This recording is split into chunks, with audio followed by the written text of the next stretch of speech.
Standard 5.2 meets. I can calculate the impulse acting on an object that the mass and change in velocity or force and time of the object are known. If a 0.1 kilogram snowball is thrown against the wall at a speed of 5 meters per second and it sticks to the wall, what is the impulse of the snowball? The first thing that we need to do is look and see what are our equations for impulse. I know that impulse can be equal to mass times change in velocity. Remember that triangle or delta is equal to change in.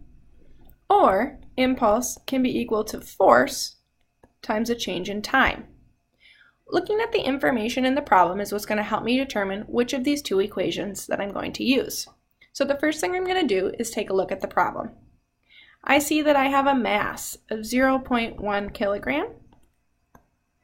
The next piece of information is the problem is a speed. So v is equal to 5 meters per second. And those are all the numbers that I have. Taking a look at this, if I see that I know a mass and I know a speed, I'm probably going to use this equation. Now it asks for a change in speed, so I need to know something else about what happens to the snowball. It's thrown against a wall and it sticks. That means this v is my initial and my final is 0 meters per second. When the snowball hits the wall, it stops moving.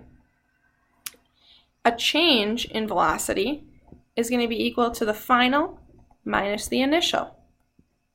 So to calculate delta v, I'll take my final, which is 0 meters per second, minus my initial, which is 5 meters per second. This gives me a delta v of negative 5 meters per second. That means this mass and this delta v are going to help me use this equation. Let's plug some numbers in. I is equal to 0.1 kilograms times negative 5 meters per second. My impulse is going to be negative 0.5 kilograms times meters per second. I get those units by multiplying the two units that I used in my problem.